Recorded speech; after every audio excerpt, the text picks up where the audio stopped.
Hello, beautiful friends. What a great chant. And we know that George Harrison is and has been for many years a disciple of the great avatar Yogananda. And it's just so wonderful. Well, yeah, what a fantastic chant. And so that reminds me of what really happened in 2024. What a huge year this has been, and how all of us always fulfill our purpose. And sometimes it doesn't seem like that we're doing much. And sometimes it seems like we're doing a lot. It really depends on our purpose. But I know that every single one of us holds a puzzle piece. And that puzzle piece is you. You as a unique instrument in this big song, in this big orchestra. And so just looking at 2024, we have fulfilled so many wonderful missions together. And we just do what we feel called to do when the mother calls us, or when the guru calls us, when the father calls us. And so it was in February 2024 that a small group of us just kind of, ended up on a little mission. And we didn't really know the mission, but we ended up in Mexico. And we went there to practice out of body travel. And what happened during one of the nights, which was February 14th, is I traveled out of body in a way like never before.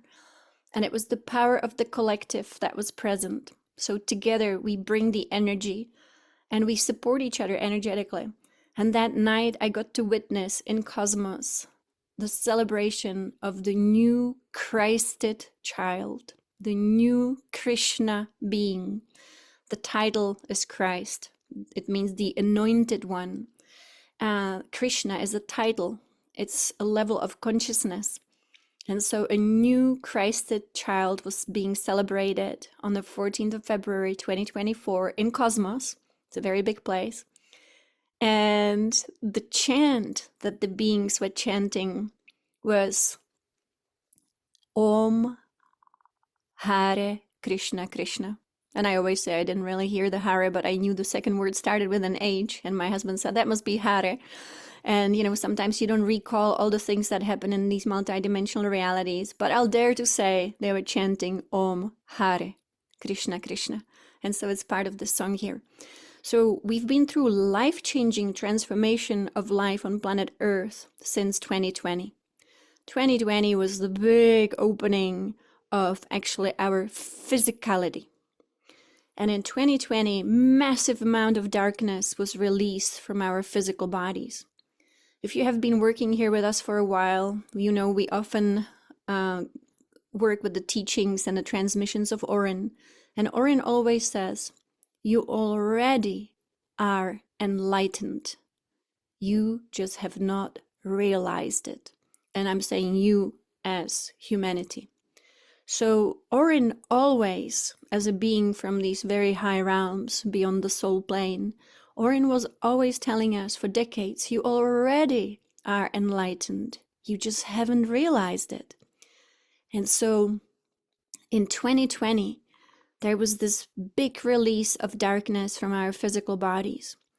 Now, that had so much to do with our self-realization of actually our enlightened state. When we say humanity fell from grace, what it really means is that our spine in the body disconnected from our higher spines that actually are to us right now maybe often not visible in the astral plane and then in the causal plane. And so we disconnected our structure from the divine self, which is illuminated, which is enlightened, which is complete, which is one with God. And then we focused just on the physical aspect of us without very often having the true realization that we are much more than that. Sometimes we thought it. Sometimes our spirituality gave us the belief the faith that we are much more. But actually that was never good enough in a way, because to truly self-realize it, we would have to re-establish physically the connection with our non-physical spines within the astral plane and into the causal plane and all the way to our God self. So in a way, our structure was broken, and it would be like an elevator that stops working. So the elevator got stuck between the first floor, which is the base of the spine, and the third floor, which is the level below the heart. And so this elevator that we used to have, our direct communion, connection with our own enlightened self, which is our own divine self, which is our own I am, the elevator that used to go all the way up and down, giving us knowing all the time and awareness of our divinity, that elevator broke. And so we usually, a typical person, would only go from level 1 to level 2 to level 3 and back. And this was what Yogananda spoke about as the trap that was created by a being that was really the one who was birthed as the origin of cosmic evil. And so then we ended up living in just these 3 floors below the heart.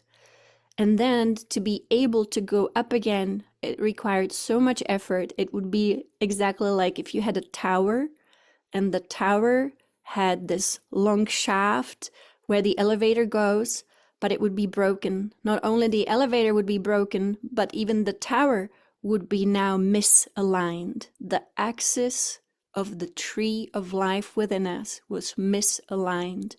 The axis of the tree of life within the earth was misaligned. And that's what created what we call the false matrix, what we call the trap. And in 2020, something absolutely magnificent happened. The physical body got liberated to such a huge extent from so many lifetimes of this imprisonment. And it suddenly was able to reconnect to the divine self by huge amount of intervention that took place, not only on the earth, of course, but always also in the realms around the earth. And so many people around the world, we call it woke up or are awakening. And that basically means having again access to the God self, which is the divine self, which is access through our nervous system, through our spine, through our brain centers, when we are able to lift away from the first 3 floors of our being, and we are able to transcend the limitation of the first 3 levels, but we integrate them. So suppression is not a way to ascend, but integration. And so we have to integrate into one whole being. For many of us, this happens spontaneously, lucky, and that happened in 2020. And for all of us, it has been happening ever since. And it just depends on the degree of, how much needs to be purged from our being, how much heaviness is sitting in the first 3 chakras. So this heaviness is the heaviness of the old self, the heaviness of the personality self, the ego self, the one who only believed that we were born, we will die, maybe there is afterlife. Even that is not like a big enough knowing, just believing in afterlife. It's much more than that. It is truly restoring our structure so that it again flows all the way up to the 12th chakra, and it comes down and it integrates all of them all at once. So it's really about having all of who we are switched on and working so that the elevator is constantly flowing. In the past, we could only create this through a lot of repair work. And the repair work would be specifically, for example, doing the Kriya Yoga with Yogananda. It was about restoring the original flow of life force within our being, and then taking it to the next level beyond the physical into the many non-physical layers of who we are. So since 2020, I think this is the most blessed time to be on planet Earth since the fall of this structure. And it's been just releasing the darkness that was sitting in the physical body. And now it's much more going into our light body. And we might be experiencing higher and higher states of actually consciousness and of who we are, having a lot of memories come back from many different multidimensional realities, and realizing who we truly are, not because someone channels it for us, but because we close our eyes, we go within, we allow for this to download, because it is a download. It is a download, which means it comes from the divine self and it flows down through the pillar of light. And if there are no obstacles in the way, if there is no umbrella above the crown, then it simply comes down. And I call it an umbrella just, to give us kind of a visual. We want to be free to receive, free to receive. And this is really effortless. When we surrender, when we relax, when we let go, when we just open up in trust, which always is love, we receive it. There is no such thing as like deserving, not deserving. It's just about how free are we? And it's an internal state of being. Today, it will be all about, I have the picture here of Divine Mother that we work with every single day, especially because she's back in this world. And she's just saying, remember how easy it was meant to be. And so it was meant to be easy. And it now again is a possibility for us to have a really wonderful, beautiful experience of life the way it was meant to be originally. And for that, we'll have to take a look at a few things. But now is the time. We've just been through massive purification, even more than in 2020. It's the next level, always going a little deeper.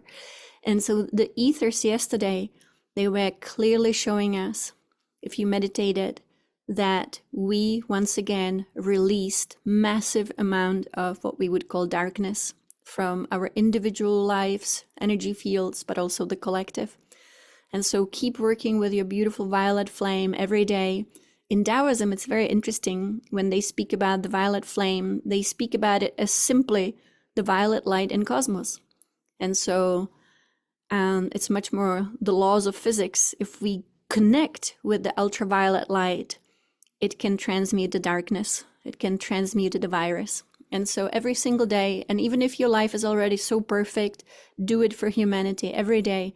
So it's always nice to include everyone, every single brother and sister, especially those who are still on the first, the second, and the third floor of their being, and they haven't yet woken up to the love in their hearts.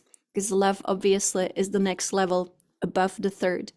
So love is a condition, and that's why today is dedicated to activating that love of the mother within us. And what a wonderful way to do it together. And so beautiful. So this is a new world. Even if it doesn't seem like it on the outside, it is a new world. So how do we live and exist in this new world? One way, of course, is to always live in the heart and above. Heart as the center of our being can illuminate even the lower first 3 chakras. We don't have to be limited to them anymore. We now have the elevator activated within us, and it is the easiest thing to do now. And so we'll talk a little bit about how to live now and how to let go of the old, because of course the old is a habit. We are beings of habit, and the biggest habit that we have is how we think about the world, how we wake up in the morning, how we approach the day. It's a habit. And so every habit can be changed in just one day. One can just simply start something new. And so may today be the new beginning. Love can be generated for no reason. And that's my favorite way to generate love, for no reason. Because if we start giving love reasons, then it's called conditional. But if we are able to wake up in the morning and generate love and use all the tools that we love to do that, then that is simply a magical power. It is a superpower that all of us have. Despite all circumstances, one can trigger incredible chemistry within the body, which also means triggering chemistry within the emotional body, our feeling nature, and our mental body. And we have the magic wand within us. I always share the tools that I use every day myself, and I cannot imagine my life without generating unconditional love in the morning before I start the day. It would be like going outside and not putting your clothes on when it's a really cold winter day. It just wouldn't feel good. And so how do we add the right layers to our being in the morning before we venture out? Even if we don't go outside, even if we don't go into the world, even if we never see another human being, there is a way to generate incredible layers of energy within us and around us so that we have that influence in the world. And that is, be the love you want to see. Be the joy you want to see. Be the peace you want to see. Be the light you want to see. So the tools, I always share the same tools. Sometimes I mix it up a little bit. But the body is part of our incredible tools that we have in this world. And so in the morning, it is important to get the energy flowing. How do you get the energy flowing as soon as you wake up? Is with breath. It is visualization, little bit of movement, little bit of chanting, little bit of singing, little bit of oming. If you like cold shower, that's so electrifying. And then singing in your cold shower, because that gives you a new tone. It's a much higher tone. And so shape shifting your energy field is really fun. And so then what we put in the body also, of course, matters. So how do we get started in the morning? We want to have a lot of fresh spring water, high quality water, to give the cells what they need to purify, to detoxify, to be vibrating, not to be like dry fruit, but to be filled with juice. And that juice is our quality, fresh spring water. So, we all might find different tools, but to me, these are the basics. We have to work with sound, with movement, which is moving of energy. So I always recommend a little bit of stretching. For those of you who participated in the physical transformation retreat, I shared a few movements that I do every single morning. I don't skip those morning movements because you want to open up the flow in the spine. You want to open up the hips too, because within the hips, that's the first chakra, is where the energy descended. We want to wake up the kundalini, as people call it. We want to wake up the consciousness within the spine so that she can flow up, so that she can give us new perception of reality. We want to work on our nervous system. Our nervous system, as you can imagine, is the tree of life. It is within our being.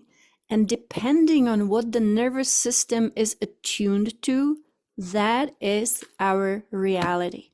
So to me, the nervous system, if it is very low vibrational, it is unconsciousness. When it's just fine and ordinary, that is a person who is conscious in this world. But then there is also something beyond it. And that is our super consciousness. That is our cosmic consciousness. And that too can be accessed through an exceptional nervous system. And so together we will be actually working with the nervous system because we want to fine-tune perception. We want to turn away from illusion and attune to superconscious divine reality. And so how do we start? we want to start with filling up our cup with God essence.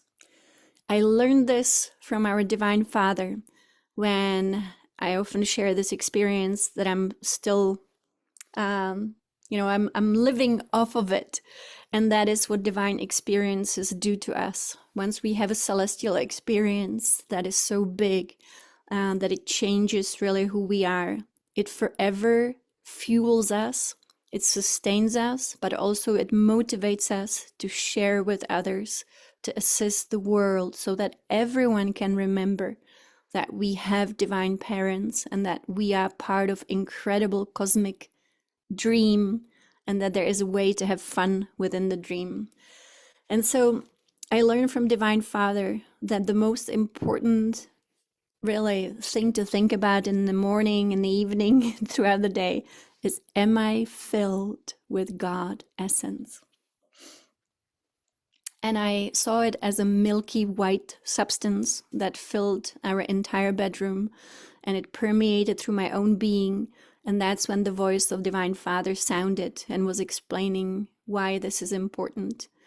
So, as mystics, we have many, maybe different, I would say, disciplines that we do, and we want to be disciplined, and we want to do things and don't do things. We have some rules often in mystical traditions. And Divine Father, and this was in 2023 in August, when I had this experience that actually many of us shared that day. It was August 8th, so the Lionsgate portal, which is always a few days before, a few days after. And during that Lionsgate portal, Divine Father actually was kind of initiating many, many, many beings on this planet, sharing the same information.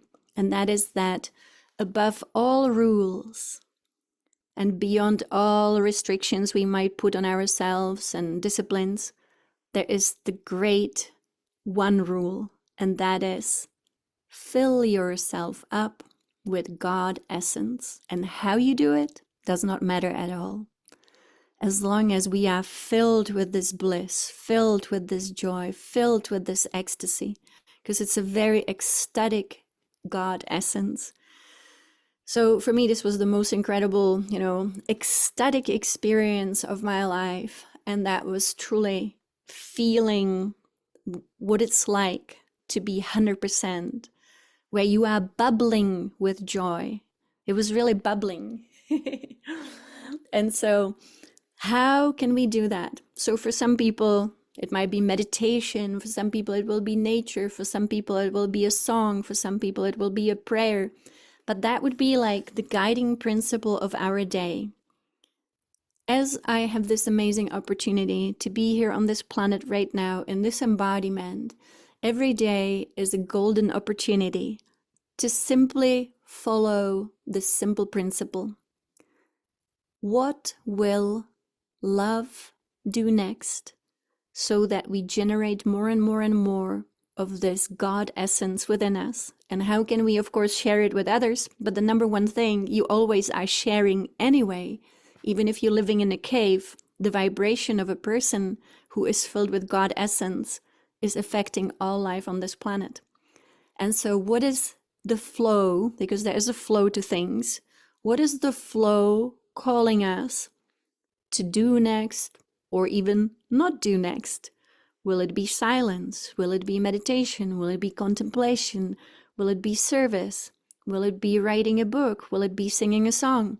Whatever the flow is, it will be unique to every single one of us, beyond all rules, beyond to-dos and not to-dos, because every single one is completely unique.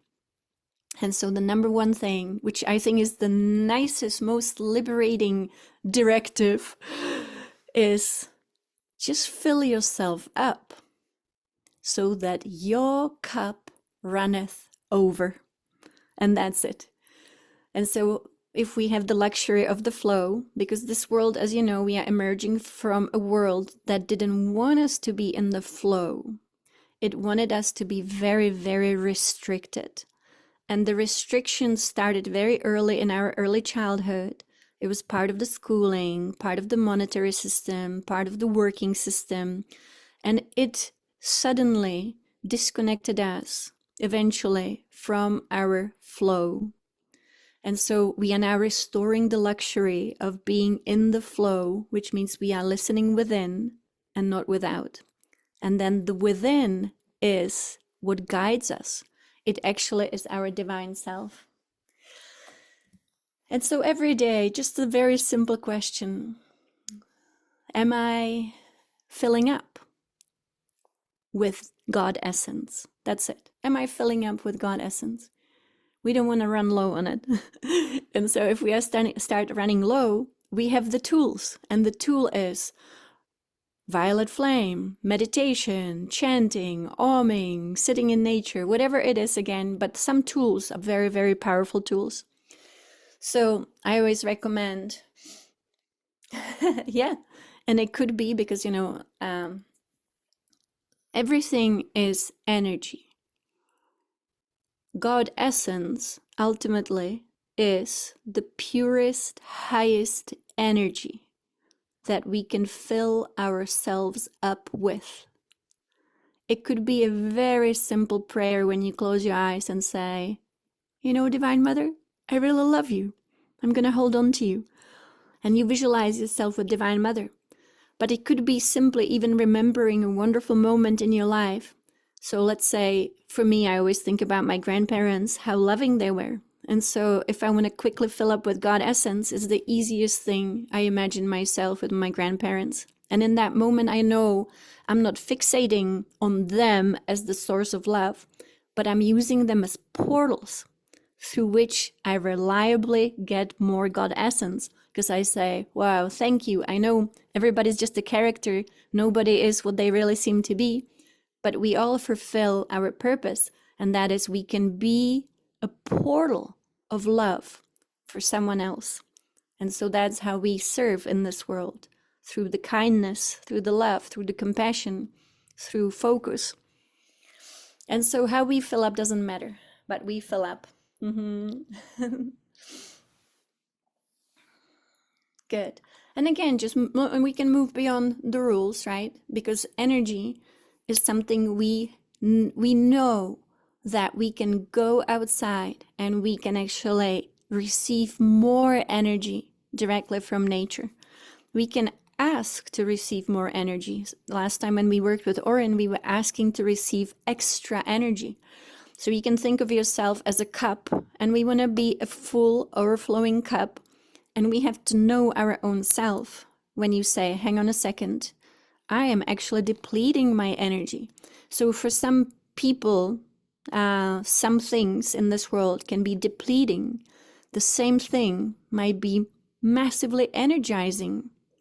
So again, it really depends. I don't think there is like a universal do and don't do, but just asking, am I filling up, full and overflowing, or am I running lower and lower, depleting? So I recommend always doing a little bit of Qigong outside, doing some breathing. But again, for some people that might not be the way to do it. But there are many ways to do that. And so we've been speaking a lot about the false matrix, and I always recommend Second Coming of Christ, which is the book by Paramahansa Yogananda. In volume 1, chapter 7 describes in detail how the false matrix was created. But we're just going to look at the general way the false matrix was working and how we are now actually in the process of complete dismantling of the false matrix, which means the end of our old mind. Also the end of our focus on the first 3 floors of our being, and now being so much more. The fact that we have so many people around the world right now who are channeling, awakening, and sharing messages from the divine field, it just means we are opening up the upper floors of our own being. So again, my recommendation is, let's get this party started by focusing on the divine self, connecting to the divine self, which is through the pillar of light that runs through us, through our heart center and up. It is the heart that opens the upper levels of our being. Massive amount of love is the key. So self-generating that love, connecting to your own divine self. And to me, that's the most important channel to be connected to, not outside of any other, beings. I don't recommend it. Your own. So for me, Sanaya, who channeled, Orin, she just opened up her own being to the higher levels of her own self to be one with who she is in higher realms, Orin. So that's how she spoke. That's why the powerful transmissions can really be life-changing for us. So our divine self is the ultimate power within us, and it allows us to have direct access all the way to the absolute.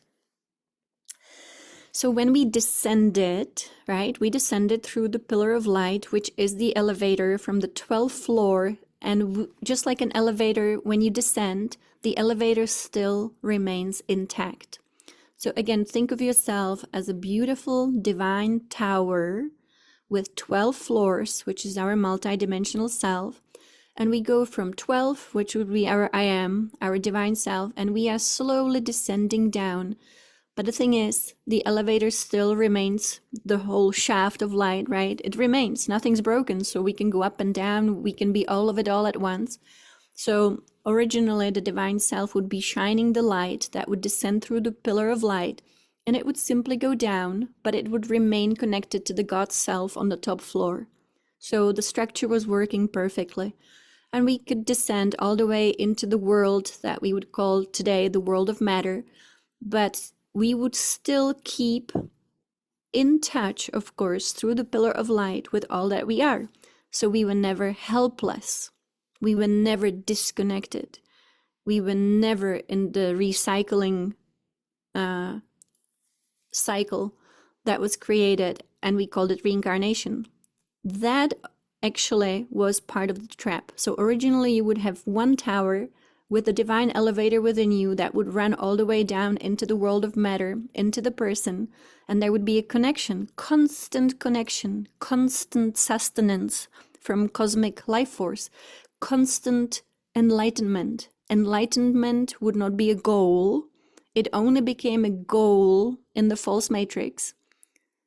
But enlightenment was our nature. We were illuminated by the light of our own God self.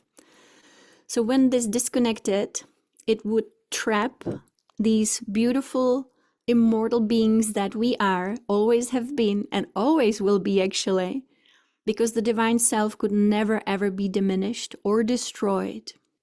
You could only trap a certain part of our consciousness in the false matrix and make us then look at the cave, which it is, and say, this must be reality. So the story of Plato is a fantastic story because it's just showing, how the consciousness got trapped in the body, watching the shadows on the wall of the false matrix, the cave, and saying, this is reality.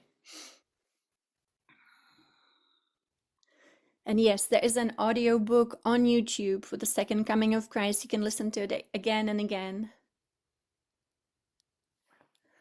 Let me open, I have it, Volume 1, Second Coming of Christ, Discourse 7, and it is on page, Discourse 7 starts on page 129. So, let's have some spring water.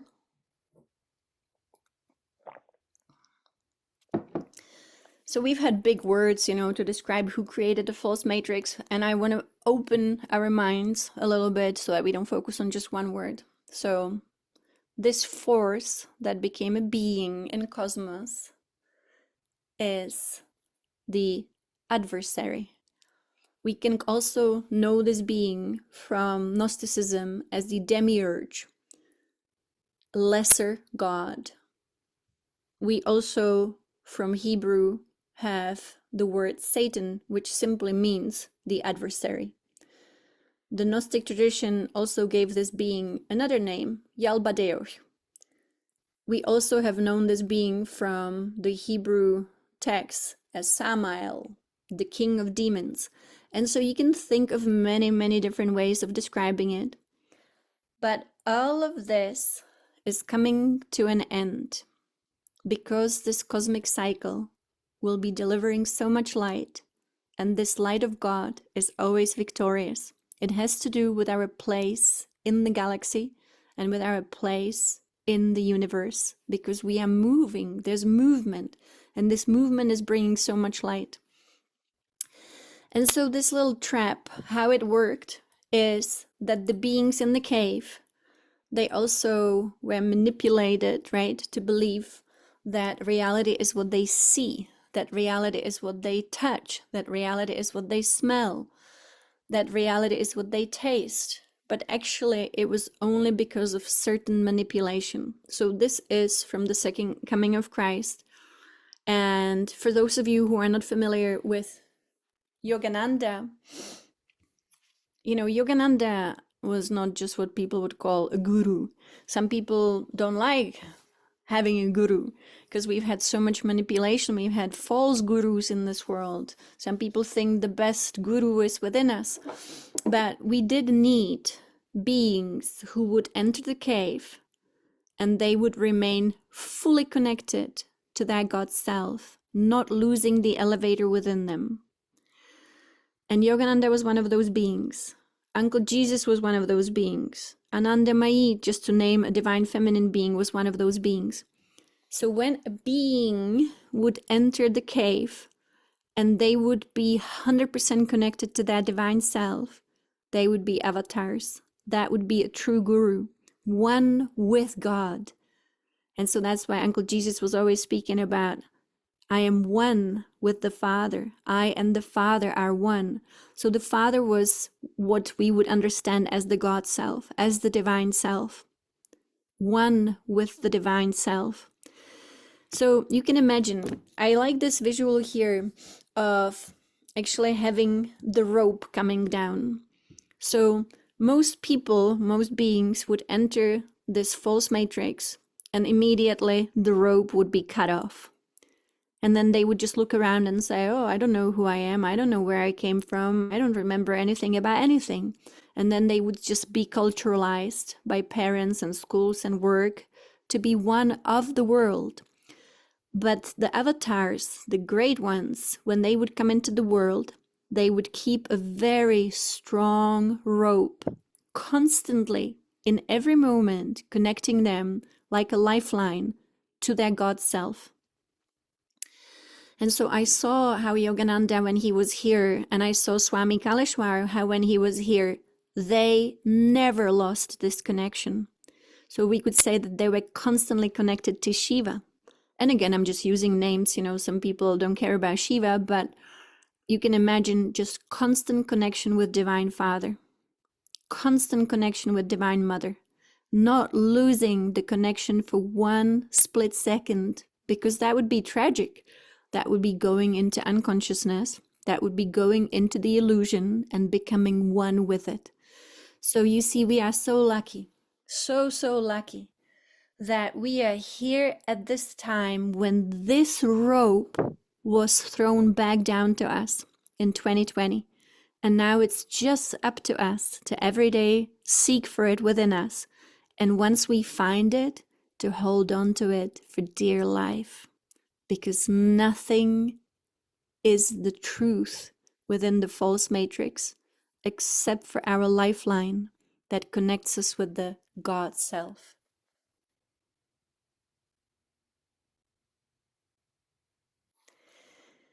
And so the great avatars like Yogananda, they never let go.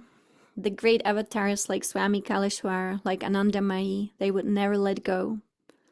And many mystics found the rope within themselves. They found the lifeline within themselves. But what they had to do, they first had to close their eyes to stop looking outside.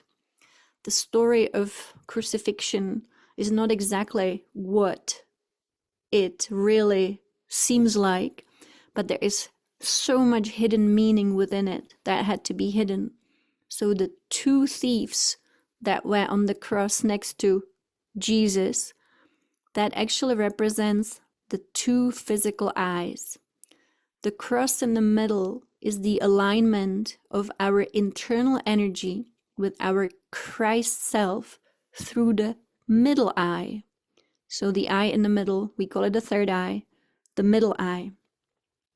And so to be able to fully restore ourselves, we had to realign our energy to center in the cross within, which actually is our spine, and then alignment of energy through the third eye, which creates an internal cross of light.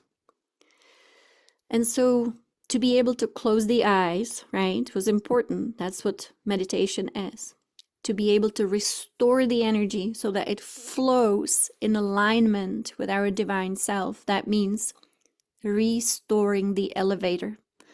The person who restores the elevator within themselves, and even though, now it's easy and now we have the intervention from the divine self is reaching down for us like never before since the fall, because before the fall, we always had a connection to the divine self.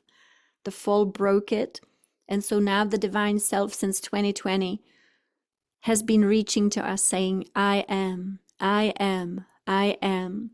And so for the person who has restored the connection of the elevator, they now are able to simply be here in this world in a physical body, but at the same time to also have already their light body, which would be the next level, which is beyond the physical, and then the next level, which is in the causal, and that the light body connects them now to their divine self, the I am. So that is what's happening to all of us. We call it ascension through the body. Isn't that amazing?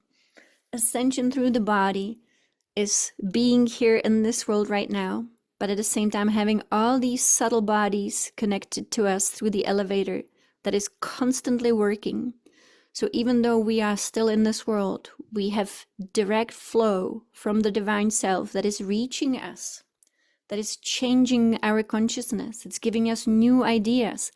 The divine self now is flooding us like a waterfall. So, the way that I speak about it is from experience. And that means I know it's, in the past, it would be like one person on this planet would be able to restore the divine self connection. And we would call them avatar. Now it's all of us here, especially the ones like you who have done the work, who are aware, who are seeking it, and so who have been asking, and here it is. We asked and we received. And so Yogananda in the second coming of Christ says that the being that we have named before manipulated the laws and principles of creation. The being reversed the flow of light, of cosmic energy. Think about that. Yogananda even says, there's so much more detail, of course, in the second coming of Christ. So people have been correctly calling this the reversed matrix, right? And that's why we would call it the false matrix. The word matrix itself is a good word, but false matrix is never good. That means we are being manipulated by it. For example, the word matrix is like weaving reality. And since 11:11, we are weaving new reality, beautiful reality. This is a new beginning. So how do we move away from the cave? How do we open our mind back to divine reality? So for me, this is our purpose here. And right now is the most incredible time to do that, to experience it. We have to help each other because the old reality was very muddy. And most of us, if not all of us, got often stuck in the mud of the old reality. What is the mud of the old reality that was so sticky? It was exactly the cave, pointing constantly at the world of illusion and saying, that's real, that's real, that's real. And everybody on this planet, 8.5 billion people of us, would probably always say, yeah, that's real, that's happening, that is real, that is our life. but now is a new beginning. And again, because it was so sticky, we will need to, as a collective, help each other to get out of the mud of the old and to step into the light of the new. The old was constructed by design, and I would say for millions of years since we had this event that took place in Mu, to constantly have us point outside, to only see the projection and to point at it and to be in a relationship with it. So for example, we would see something on the outside and we would call it conditions. And then we would point at the conditions and say, I like this condition, but this other condition I don't like. This is a simple explanation of conditional thinking within distorted reality. I like conditions, but also I don't like conditions. We might think, right, in the old matrix, we thought that having great conditions would be really good and that having bad conditions would be really bad. But actually, even that was part of the illusion, and we will dissect all of this so that we can now move away from the mud of it. I'm going to read a little bit from the Second Coming of Christ, page 149. All dualities belong to the domain of illusion and ignorance. All dualities. Fear of sickness and a desire for mortal health. Fear of poverty and a desire for riches. All dualities belong to the domain of ignorance, fear of sickness, and a desire for mortal health, fear of poverty, and a desire for riches, for opulence. So, normally we would say, as we've been trained by the false matrix to think within these dualities, we would say, that doesn't make any sense. Of course, we want to have health in these physical bodies. And of course, we want to be well, meaning maybe abundant, rich, I don't know. But now it's the time to deconstruct the trap of false duality and to move again into the oneness of divine reality. Within the oneness of divine reality, there is no imperfection in terms of suffering, pain, and lack. Within the divine reality, let me just find a picture that would depict divine reality. Here, this is a divine reality. Once upon a time, Yogananda gave me this incredible experience to be able to call the creator of all of it, of all that is. And the creator of all that is reveal itself. And I'm going to say just itself because it was beyond even mother, it was beyond the father, it was the creator of all that is. The creator revealed itself to me as what the mystics would describe as Indra. Indra, again, it's a story of a god. Indra created reality through Indra's net. But when I called the creator of all that is, because Yogananda said I should, then the creator came as this infinite. That means unlimited by reality, unlimited by manifestation, and revealed itself beyond a person, beyond a face, and came as what we would call Indra's net. So Indra's net has been visible to mystics in the past, of course, and they described it really well. It is really a quantum reality. It is what really looks like jewels of rainbow light connected together by strings. And I'm going to do, maybe one day an event about the details of this encounter. But when the creator appeared, Yogananda said, now you will understand how reality works within the divine reality. And so I could see that there is a center of creation, and that the center of creation has a sound. And you see it here in the middle. And the sound, the vibration, because everything in creation is a vibration and frequency, the sound of the center, I could clearly hear it, was mu, M-U, mu,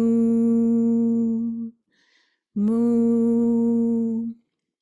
And in Japanese and in Zen Buddhism, mu is a vibration of nothingness. And that's so appropriate.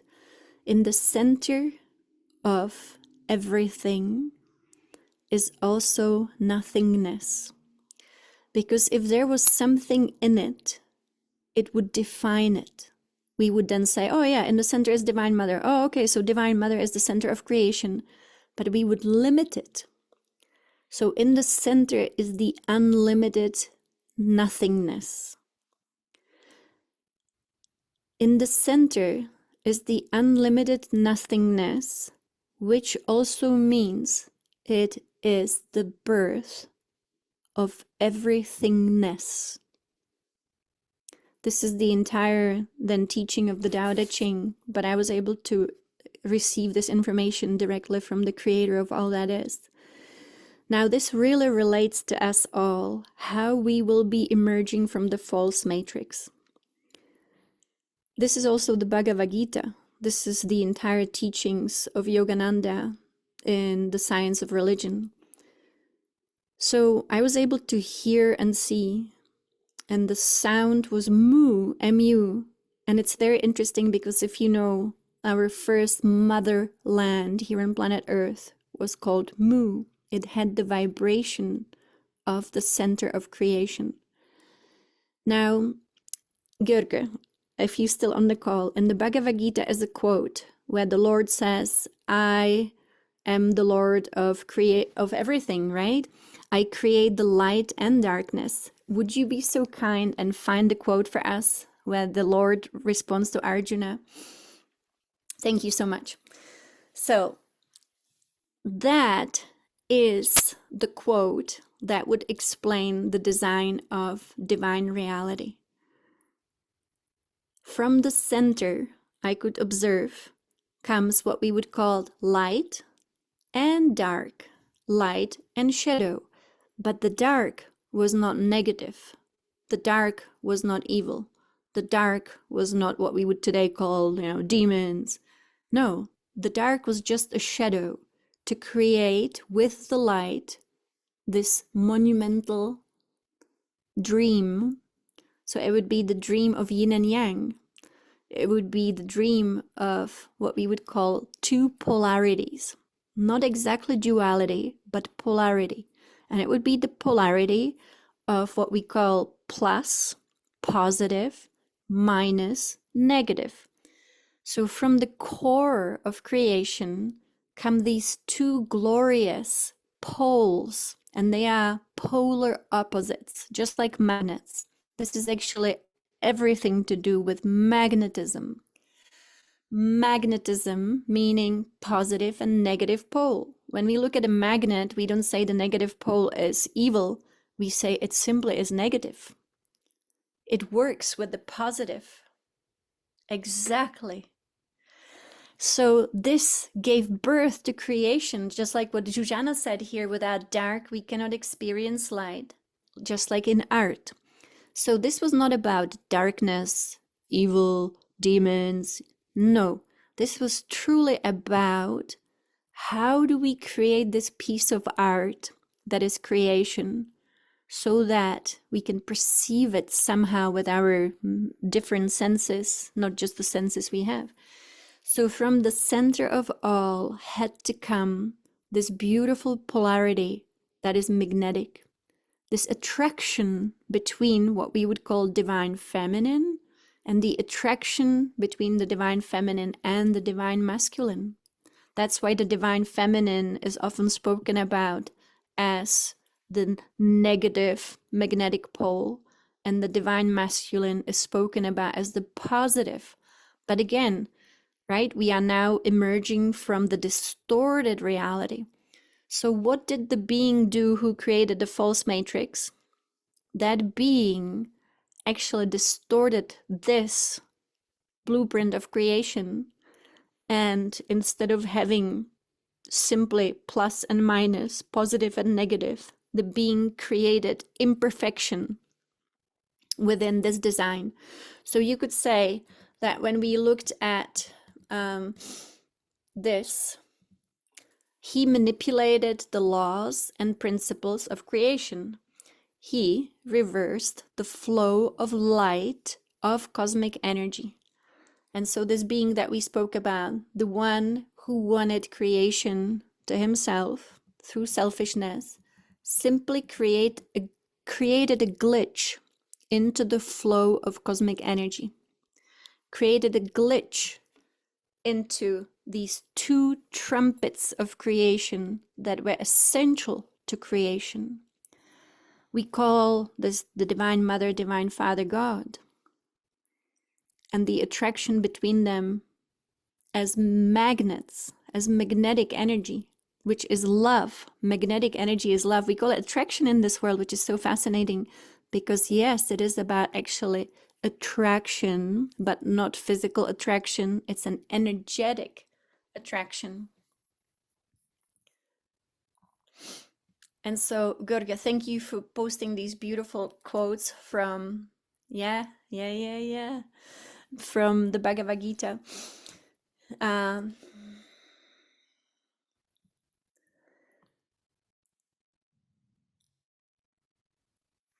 Beautiful. And there's also a quote where the Lord says, I create everything. I create the light and the dark. But it is not the darkness, meaning evil. See, we are playing with language, and I don't know how it is in other languages. I know German and Czech, but if that, in English, when you say darkness, it could be also the dark beings who became evil. But darkness without that meaning is simply lack of light, meaning a dark sky. There is nothing wrong with a dark sky. And so again, this is a liberation from the false matrix. So you see the being, and I don't want to repeat the names of the being, the one who wanted creation to be distorted, created a distortion to this, and then created, this is exactly the diagram of creation. From the center of Mu, the nothingness, comes everythingness, and it simply flows all the time so beautifully. It constantly has to return back into oneness. It is centered in oneness. When I met the creator of all of this, the creator said, these are the two trumpets of creation. The positive, the negative, but together they create the flow. Everything is returning back to the center. This is, again, the teachings of the Bhagavad Gita, the teachings of the Tao Te Ching. Only in the center is the truth. And we have given it many different names. Christ consciousness.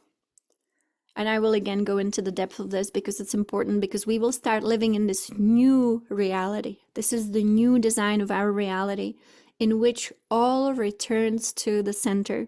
And the center is the most important, but we do have the two wings, because like a bird, if we want to fly, we are centered in the heart, but we do have the wings, and one is positive, one is negative, and we use them to experience creation. Without the wings, there is no fun. And so to have fun, one remains free, which means unaffected by creation itself, but knowing how it works. This actually is creation beyond illusion. We are now invited to start living from the heart, to call it simply, but actually it is beyond that. Only in the center is the truth, which actually is complete non-attachment to creation. Non-attachment to creation, which means we are the creators having fun, creating through the positive and the negative, creating through this beautiful magnetism, being within it, but free in the center. This actually even is what I would call Christ consciousness at its best. You can even see this alignment of the being. So let's say you would be in the center. Imagine yourself in the central oval, and the heart is the center moo point, the nothingness and everythingness. If there was attachment, if there was a label, then no longer is the person centered. So when a person starts believing they are something, they are no longer unlimited. Every label then takes the person away from the center. Does that make sense? I'm kind of reading it in the ethers right now as it is coming in, and so I'm trying to translate it into language. But I think it is also the Tao Te Ching. If we give it a name, it's like giving a name to the Tao. If we give a name to the Tao, it no longer is the Tao. It cannot be named. It is the absolute 0 point, that's right. It is 100% the eternal Tao, that's right. All of it, yes, the center point. Amazing. Okay, you guys, that was just so brilliant. Amazing. So if I say I'm a woman, I'm out of the game. I'm somewhere in one of these trumpets of creation, lost in the matrix. If I say I was born and I will die, I'm out of the center because I limited myself to this human experience, which is so not permanent. And so, yes, Janice, thank you. I love this. The only truth of the middle is I am. That's it. And that's why when we connect to the divine self, which is the one in the middle, unaffected by all, it is the one that is the God self, which is this diagram here, then the only truth can be I am. Thank you. Ahay, Asha, ahay. That's right. And so I am. These days, and again, it's just a tool that I use all the time. We are collapsing the old world. And the fastest way to collapse it is I am. Reminding yourself, nothing else to it. I am. I am that I am. Again and again and again, repeating to yourself, I am that I am.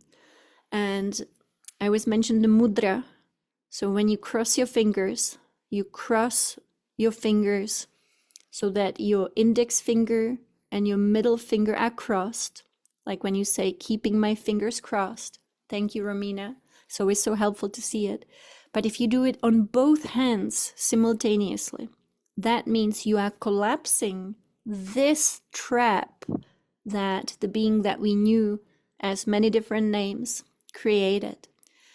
Because the being that we don't want to name anymore created imperfection on one side and put what we would call illusion of perfection into the other side.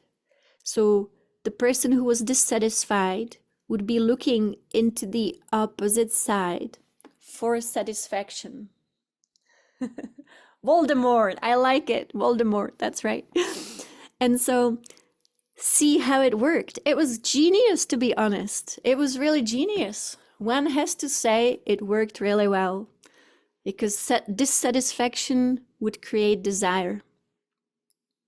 But the desire would be the desire in the opposite. So the pendulum of the false matrix kept moving, and it was constantly being perpetuated by desire and thoughts. And it was like, what is it called when you create something that is constantly working? Perpetuum mobile. I don't know exactly how to pronounce it in English. Perpetuum mobile, perpetual mobile. Yeah, that's right. Perpetual motion, that's it. So it was perpetually moving because we were the co-creators Yes, good, good. That's the quote I was looking for. I form the light and create darkness. But I really would say it was not that I make peace and create evil. The Lord, I do all these things. Personally, I would say I create the light and the shadow. I, Lord, do all these things because this was the original creation. But this, right? We now have to remember when we want to return to our truth, the fastest way to get out of the trap, which is called the trap of darkness, meaning evil, but also the false light. When people said false light, it was also misunderstood. It was simply the light that was trapped within one trumpet of creation to give us the illusion that that's what we want, when actually we want to liberate ourselves from this false duality by collapsing it, by being the one in the middle, where you can see the cross within us, which is the internal alignment. This is exactly how we can have fun again. And to have fun is important. Creation was meant to be fun. It was all meant to be beautiful. To have fun means to be like the Dattatreya character that Alex spoke about. The one who walks on water is the one centered in the middle, having the arms, like on a cross. You have the two arms representing your positive and negative. That's why we have two hands that are actually two poles. We have a positive and a negative charge. That's why when we pray, we don't actually pray. We bring the positive and the negative charge in our palms together at the heart center, which tells us everything about how to actually connect with what is within us, which is the center point. I am the truth is what the heart is. But it's beyond the human ego. And so all of these things are now, coming back to our consciousness. Sometimes we just wake up and we remember in the morning everything that we were taught last night in the ethers. And this is the time of revelation. And so putting the hands together at the heart center is actually something that physically activates this unity within us. And it's not something religious. It is how we bring ourselves again into the 0 point that is I am that I am. The two arms of creation are meant to serve us, to create beautiful dreams, and to dream whatever we want beautifully into being. I'm going to say just one more thing before we close. And hopefully all of this has expanded our love for life. And we will again continue tomorrow and the day after, so that we can go deep, deep, deep, high, high, high into this amazing divine creation. So I put the dates also on the website. I don't want to email again tomorrow. Don't like sending emails so much. So if you feel like it, show up again. And we do always 11 a.m. Pacific, 5 p.m. Pacific, just so that we have the different time zones covered. And it's going to be today, tomorrow, and the day after tomorrow. So let's talk a little bit about perfection so that we know how to move forward. What is perfection? We would think maybe that perfection cannot be improved upon. It's perfect. How could you improve upon it? But actually we are in a world, and many worlds are like that too, that have incredible design originally to be actually changeable. I met Divine Father in very personal contact twice in the last year. And my second experience with the Divine Father was in the Absolute, but also visiting perfect worlds. And I was so puzzled by this experience because it seemed to me like Divine Father was very excited and very entertained about a world that we are in, not the false matrix itself, but the original design of our world. And he had like a huge smile on his face when he manifested in a form. And he said, "Your world is so changeable. That's exciting." And I thought, I'm not so excited about this world. And he was excited. So I thought, how can he be excited about this? And then I realized, changeable means we get to have fun in being the change we want to see, in tapping into the divine self and creating always out of love, creating always with our best consciousness. And then what we end up with is what we created out of love. And that is creation at its best. And then looking at it and saying, can I improve upon it? Not because it's bad, not because it's imperfect. It is what it is. But because we are creator beings. We are creative. And to be in a changeable world, we have the gift of creation. When we are in an unchangeable world, like the absolute, or when we are in a solar world that is also unchangeable and unchanging, then there is no room for creation. But we are in a changeable world. It doesn't have to be bad. That again is the false matrix. It can simply be, it is what it is. I am that I am. And I constantly, as Romina posted here in the chat, use my magic wand. If I am creative, to create something even better. You see how the false matrix worked. It wanted us to have bigger and better, but not through our own creation. It wanted us to buy it, to own it, but that is not creation. The bigger and better is always contained within our own divine self. And so now is the time, like never before since the fall, to restore our creative gift, which means I am, which means the I am, the source of the bigger and better. And everything has a potential in this world to be changeable, to be changed, not because I don't like it, not because I hate it, but because I am that I am. No attachment to what is. It simply is what it is. But we take the magic wand of our I am and we constantly change the world through our creativity. So let's take it just one example and then we'll conclude.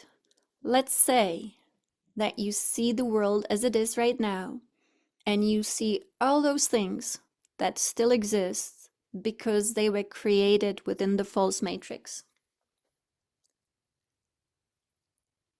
You see the sickness, you see the suffering, you see the war, but you just see it. You're like, okay, it's a movie, I see it. We don't run away from it. If we run away from it, we didn't use the art of creation. If we start, feeling despair about it, we got trapped by it.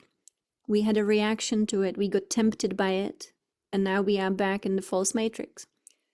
But the creator being that you are looks at it just like a screen of just things moving around, and you say, I know how to improve upon creation here in this world. The world is changeable, so be the change you want to see. After all, Gandhi was Yogananda's disciple who got initiated into the great technique of Kriya Yoga. And so we have to close the eyes, to go within, to connect with the elevator that leads us to the divine self. We make sure that the light of the divine self is flowing from the top floor down to this world. We connect first. Without connecting to the divine self, we don't have the resources. The resource within us is the divine self. When we close our eyes and connect into the waterfall of the divine self, then we say, divine self, what is the solution for this world? Let me choose it. Peace, Very nice. I connect to peace. And now your heart and your mind start projecting peace onto the canvas of the world. Not in the way like they used to. In the past, it would usually come from dissatisfaction, but now it comes from connection. So when we are connected to the divine self, we feel the oneness with truth, and there is no lie. There is only peace. There is only health. There is only oneness. There is only love. There is only joy. So within the divine self, there is no duality. That's why the center point is the key. And so it is. And so it is. Thank you. This will be posted on YouTube, and this is a new world. And so we will be again, slowly but surely coming out of the mud of what we knew this duality, and we are stepping into creation. So now I recommend only to be dreaming with the divine self, and when your attention is caught by this world, give it no attention, but step within into the truth of the center where only love exists.